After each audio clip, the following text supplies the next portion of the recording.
Pemirsa yang baik hati, di suatu negeri yang tak terdeteksi oleh Google Earth, ada seorang pria bernama Sohan.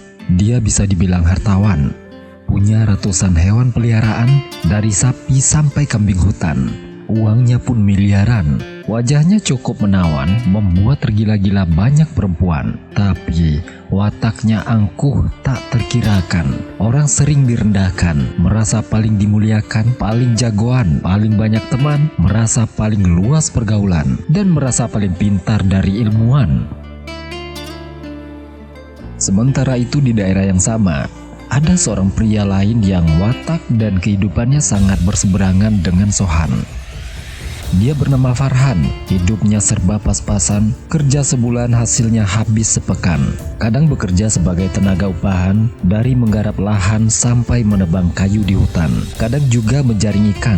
Jangankan jadi pria idaman, mendekat saja banyak wanita yang enggan, namun hatinya penuh kedamaian, selalu sungguh-sungguh beribadah kepada Tuhan.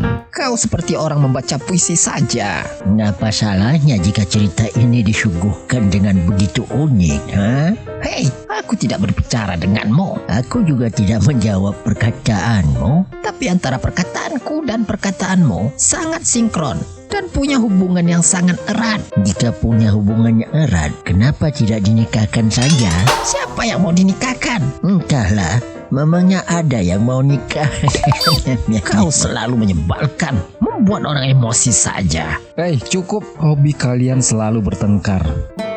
Baiklah pemirsa, pada suatu hari Farhan dapat tawaran dari seorang juragan untuk menjaga lahannya selama dia menunaikan ibadah haji ke Mekah. Tawaran itu begitu menyenangkan bagi Farhan. Dia pun berkemas meninggalkan kampungnya untuk menjemput rezeki. Karena sesungguhnya rezeki itu ada yang datang dan ada yang harus dijemput. Hei, kenapa kau malah seperti orang berceramah? Oh iya, aku lupa bahwa aku sedang bercerita. Pemirsa, saat ini jarum jam di studio kami sedang tak bergerak sama sekali. Jadi jika Anda butuh informasi waktu, lihat saja jam tangan atau jam HP Anda sendiri. Farhan pun bergegas mempersiapkan segala keperluan untuk dibawa ke tempat aktivitasnya. Hei, ini malah seperti penyiar radio. Oh, iya, aku lupa lagi. Pemirsa, tepat pukul siang pria itu melangkahkan kaki meninggalkan rumah. Dia bertemu dengan Sohan yang sedang mengemudi. Sohan berhenti dan menanyakan kemanakah Farhan hendak bepergian. Farhan yang jujur spontan menceritakan maksud dan tujuannya. Hei, apa kau sedang membaca berita? Oh, aku lupa lagi. Pemirsa, Sohan tersenyum sinis dan berkata, jadi kau mau mati-matian ke tempat yang demikian jauh untuk mencari uang. Sebenarnya kau hanya kurang mahir dalam hal manajemen kehidupan. Jika kau pintar, bukan kau yang mencari uang, tapi uang yang mengejarmu. Farhan tersenyum dan berkata, Allah mentakdirkan sesuatu itu kadang tidak sama. Sekarang kita mencari uang, suatu saat bisa jadi uang yang mencari kita. Sekarang kita dikejar uang, bukan mustahil suatu saat kita ditinggalkan uang. Segala sesuatu itu tidak bisa diukur dengan uang. Yang paling penting adalah syukur. Sohan menjawab, kau jangan sok berceramah di depanku. Uang bukan segalanya, tapi segalanya butuh uang. No free lunch. Tidak ada makan siang yang gratis. Jika bukan karena uang, mungkin aku tidak berada dalam mobil ini. Kau jalan kaki, bukankah karena tidak ada uang? Ucap Sohan sambil berlalu bersama mobil mewahnya. Dia melaju menuju rumahnya, sedangkan Farhan hanya terdiam sambil tersenyum, kemudian melanjutkan perjalanannya tanpa mengambil peduli apa yang diucapkan oleh Sohan, saudara-saudara. Hei, sekarang kau malah seperti supporter sepak bola. Apa masalahnya jika seperti penyiar radio, pembaca berita, atau supporter sepak bola? Segala sesuatu itu harus diletakkan pada tempatnya. Kau tidak tahu aturan. Jika sesuatu itu harus diletakkan pada tempatnya, kenapa kau di sini? Apa maksudmu? Orang sepertimu tempatnya bukan di studio. Apa? Lalu di mana tempat yang cocok buatku? Di kuburan atau di hutan? Kau mencari masalah denganku ya? Kau kira kau cocok berada di sini? Siapa bilang aku cocok di sini? Itu sebabnya aku katakan tak selalu harus diletakkan pada tempatnya. Diam! Kalau dibiarkan kalian tidak akan pernah berhenti. Pemirsa, Farhan sampai di daerah perbukitan yang dihiasi sawah membentang berjenjang, udara sejuk berkabut tipis, dendang air mengalir terdengar merdu. Nyanyian burung ikut mengirama. Di sana ada sebuah lahan berisi ayam dan kambing. Tugas Farhan adalah memelihara ayam, kambing, dan juga sawah. Tenang sekali hidup di sana.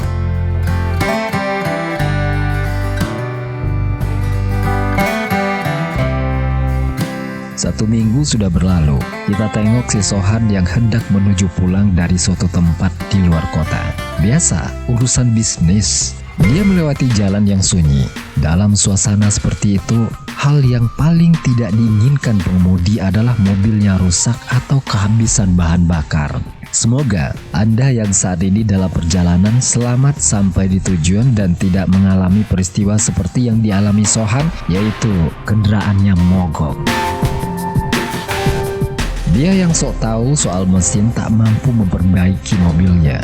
Dia mencoba meminta pertolongan kepada pengemudi lain yang melewati tempat itu, tapi tak satu pun mau menolong.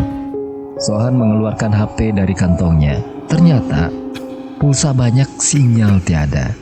Allah mulai tunjukkan bahwa ketika di dunia saja ada saatnya harta kebanggaan tak berguna sama sekali. Mobil seharga lebih dari 300 juta itu mau diapain kalau nggak ada bahan bakar? Mau dijual? Siapa yang mau beli di tempat sepi seperti itu? Bahkan digratiskan aja, belum tentu ada orang yang mau. Toh, orang bakalan lari karena mengira itu jebakan begal, ya nggak? Sohan terpaksa meninggalkan mobilnya untuk mencari sinyal. Tapi tak kunjung bertemu. Haus sudah terasa. Rasa lapar juga datang menghampiri. Uang banyak, ATM ada, tapi orang yang menjual makanan tidak ada. Niatnya mencari sinyal berganti dengan mencari makanan. Bila sudah begini, di mana letak kekayaan, bahkan jabatan yang tinggi? Itu buktinya seseorang tidak akan kaya tanpa orang lain, bukan? Pemirsa, di saat seperti ini, Sohan baru ingat Tuhan. Dia cukup lega ketika melihat sebuah pondok dan segera ia hampiri. Dia mengucapkan salam. Jawaban salam itu muncul bukan dari dalam gubuk, tapi dari belakang Sohan. Ketika Sohan membalikkan badan, dia terperanjat kaget bukan main.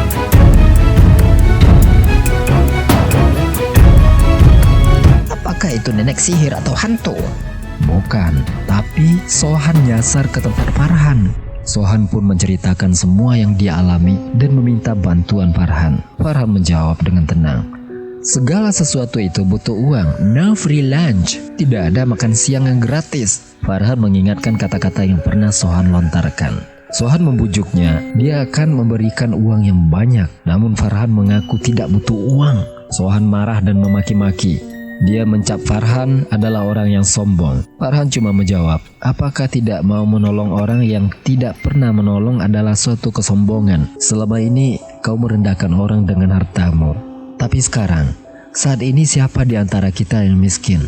Kau punya mobil, HP, dan uang. Tapi apa bisa kau makan? Di sini aku tak punya uang, tapi aku punya banyak makanan. Aku bisa menyembelih ayam atau kambing untuk makanku. Sohan kembali marah dan memutuskan untuk kembali ke mobilnya.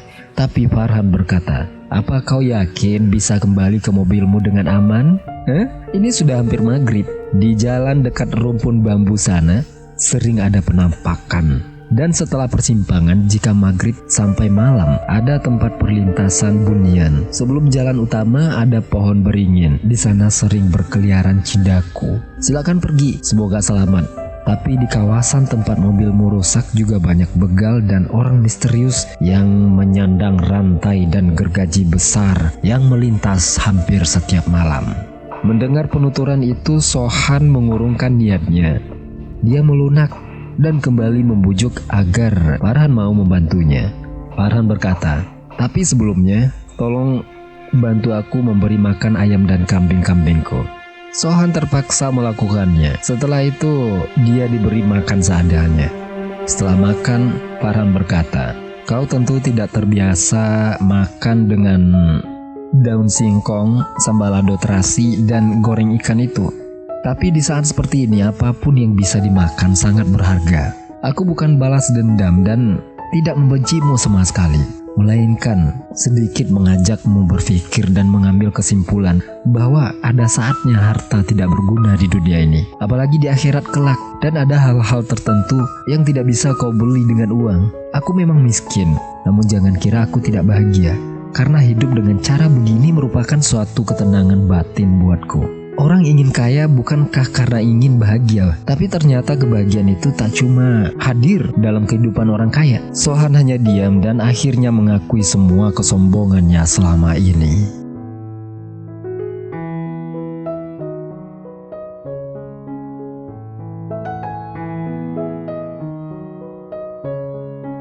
Nah pemirsa, semoga ada kesimpulan berupa hikmah yang bisa kita ambil agar kita tidak terpeleset dalam menempuh pematang kehidupan yang kadang licin sekali.